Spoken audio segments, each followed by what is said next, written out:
आज दिनांक 27 मार्च 2023 को आईएमए कानपुर शाखा द्वारा एक प्रेस वार्ता का आयोजन किया गया, जिसे अध्यक्ष डॉक्टर पंकज गुलाटी के अतिरिक्त सचिव doctor Amit Singh Gaur, action committee chairman doctor SK Mishra, पूर्व अध्यक्ष doctor AK Srivastava, doctor Brijendra Shukla, doctor Archana Bhadauria, doctor Praveen Katiyar व उपाध्यक्ष डॉक्टर शशिकांत मिश्रा ने भी संबोधित किया। अध्यक्ष डॉक्टर पंकज गुलाटी ने बताया कि समस्त सदस्य आज अपने अपने प्रतिष्ठानों में विरोध स्वरूप काला रिबन बांधकर कार्य कर रहे हैं।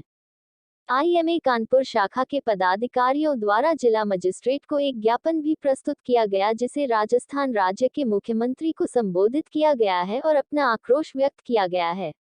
शाखा के सेमिनार हॉल में एक जनरल बॉडी मीटिंग भी आहूत की गई, जिसमें सदस्यों ने एकमत होकर राजस्थान में गठित राइट टू हेल्थ विधेयक पर राज्य सरकार की भर्त्सना की व प्रस्ताव पारित कर विधेयक को तत्काल प्रभाव से वापस लेने की मांग की गई।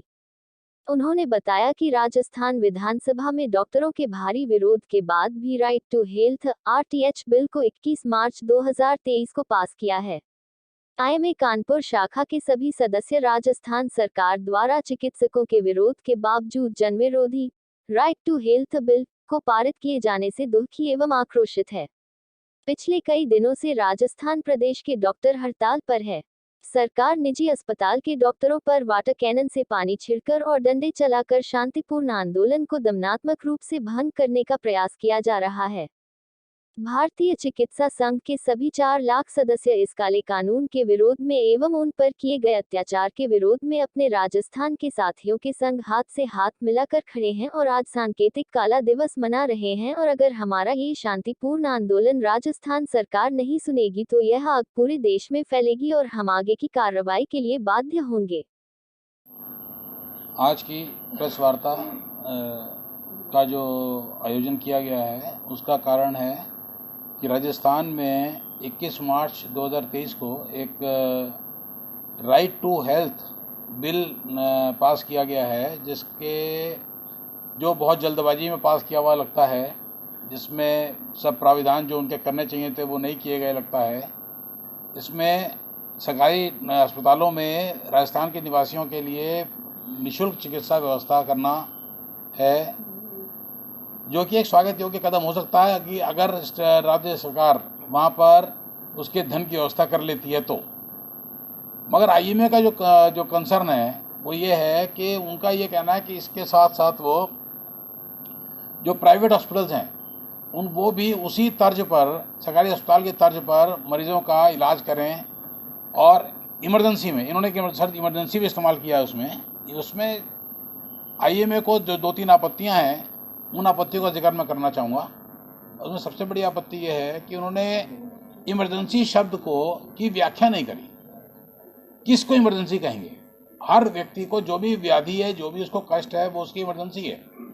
तो वो किस इमरजेंसी में प्राइवेट हॉस्पिटल को इलाज करना है, नंबर 1। नंबर 2, जो उसमें जो खर्च आएगा, मरीज को लाना ले जाना, ये जो भी जिस तरह का इलाज कर, जो जाँच है, उसकी दवाइयाँ हैं, डॉक्टर का शुल्क है, तो इन सब का कोई अंडरराइट करने की कोई व्यवस्था नहीं की गई कि ये जो खर्च आएगा, जिसको मरीज से नहीं पूछा जाएगा। प्री पेमेंट एक वर्ड यूज़ किया गया है कि उसमें उसका, मगर उसको बाद में पैसा देगा कौन?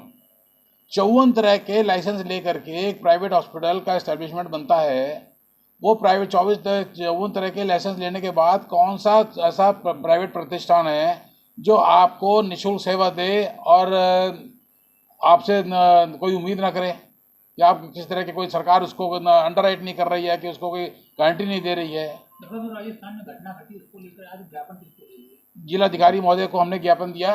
हमारे अगला स्टेप आईएमए का क्या होगा? अगला स्टेप ये होगा कि हम आईएमए हेडक्वार्टर, क्योंकि ये इंटर स्टेट इशू है, अंतर राज्यीय इशू है, इसलिए जो भी इसमें जो कोऑर्डिनेटिंग बॉडी होती है वो फिर नेशनल आईएमए हेडक्वार्टर हो जाती है। तो आईएमए हेडक्वार्टर जो जिनका दिल्ली में ऑफिस है, जो पूरे भारतवर्ष में जिसकी वो सरमौर इकाई है, और जिसमें करीब 4000 जिसके क्वालिफाइड डॉक्टर मतलब मिनिमम उनके लिए क्वालिफिकेशन एमबीबीएस है। 4 लाख जो उनकी जो सदस्यता है वो तय करेगी वहाँ पर कि किस तरह से इस आंदोलन को आगे किया जाए। मगर हम उम्मीद करते हैं कि अशोक गहलोत जी के नेतृत्व में जो राजस्थान की सरकार है वो शायद इस बात को समझने की कोशिश करेगी कि इसको इसमें कि इन्होंने क्या कर दिया है। हर तरह के रास्ते बंद करने की कोशिश की गई है। एक तो अब मैंने आपको जैसे कि बताया इमरजेंसी को व्याख्या नहीं करी। दूसरी बात जैसे इन्होंने बताया मैंने आपको कि उसके धन की व्यवस्था कहाँ से होगी ये नहीं बताया। तीसरा इन्होंने इसमें कुछ कंप्लेंट्स होंगी या कोई इसके लोगों की शिकायतें होंगी उसके लिए डिस्ट्रिक्ट रेगुलेटरी अथॉरिटी टाइप की उन्होंने जो बनाई है उसके लिए उन्होंने अपील की कोई व्यवस्था नहीं करी है। मतलब जो वो दस्ता ले लेगी उसमें जनप्रतिनिधि लिए हैं। जनप्रतिनिधि ग्राम प्रधान स्तर के तक के भी जनप्रतिनिधि उन्होंने उसमें लिए हैं जो ये बैठ के तय कर लेंगे कि मतलब ये शिकायत सही है कि नहीं सही है और उस पर कहीं अपील भी नहीं होगी। तो इस तरह का जो एक संभ्रांत वर्ग है समाज का, जो चिकित्सक वर्ग है, उसका इस तरह से दोहन, मैं दोहन शब्द कहूँगा, ये गलत है। अभी जयपुर में इसके विरोध में हमारे डॉक्टर्स, क्वालिफाइड डॉक्टर्स जो एक विधानसभा के लिए तरफ बढ़ने की कोशिश कर रहे थे, उनको वाटर कैनन से, पानी की बौछार से और उनको डंडे मार करके उनको तितर बितर करने का प्रयास किया गया, जो कि निंदनीय है। ये इस तरह की जो ये चीज़ें घृणित हैं।